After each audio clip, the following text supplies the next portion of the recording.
ঠায় দাঁড়িয়ে ব্রিজ, অথচ নেই সংযোগ সড়ক, এমনকি গাইডওয়াল না করেই ফেলে রাখা হয়েছে দীর্ঘদিন। চরম ঝুঁকিতে চলাচলকারীরা। ভোলার বুরহানুদ্দিনের মুন্সিরহাট প্রাথমিক বিদ্যালয় সংলগ্ন আরসিসি ব্রিজটি নির্মাণ কাজ শেষ হয় 2 বছর আগে। ঠিকাদারি প্রতিষ্ঠান ব্রিজের সংযোগ সড়ক নির্মাণ না করেই উল্টো রাস্তার মাটি কেটে প্রায় 10 ফুট গভীর করে রেখেছে। সামান্য বৃষ্টি ও জোয়ারের পানিতে যা তলিয়ে যায়।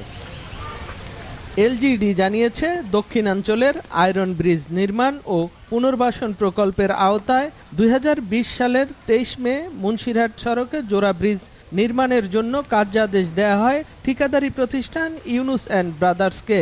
চুক্তি অনুযায়ী প্রায় 3,72 লাখ টাকায় 15 মিটার দৈর্ঘ্য, 5.5 মিটার প্রস্থের ও 22 মিটার দৈর্ঘ্য ও 5.5 মিটার প্রস্থের 2টি ব্রিজ, 165 মিটার সংযোগ সড়ক ও গাইডওয়াল নির্মাণ করার কথা।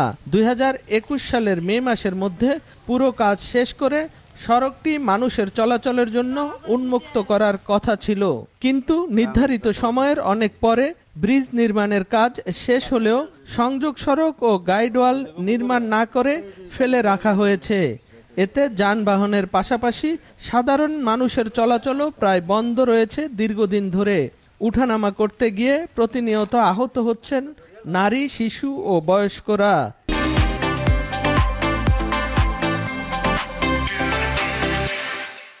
ব্রিজের গোড়া থেকে মাটি কেটে ব্রিজের গোড়া থালিয়ে তুইছে, মানুষ আইতেও পারে না, চলতেও পারে না। স্কুল কলেজে পোলাপাইন যাইতে পারতেছে না এই গর্তটার কারণে। এখানে বৃষ্টি আইলে একদম পুরা পানি জমে থাকে। এখানে বাজারে যাইতে এই সমস্যা। আমরা যেই টাকা যে 10 টাকা এনে 50 টাকা ভাড়া দিয়ে আমরা বাজারে আসা যাওয়া করি, কিছু আনতে পারি না। ঠিকাদারের গাফিলতির কারণেই মানুষের এমন ভোগান্তির কথা স্বীকার করে তার বিরুদ্ধে ব্যবস্থা নেয়া ও অসমাপ্ত কাজ দ্রুত শেষ করার আশ্বাস দিয়েছে এলজিইডি। আমরা এটার ব্যাপারে ঠিকাদারকে বারংবার চিঠি দিয়েছি, তাকে সতর্ক করেছি। ঠিকাদার আমাদেরকে অঙ্গীকার করেছেন উনি খুব অল্প সময়ের ভিতরেই কাজটা সম্পন্ন করে দিবেন।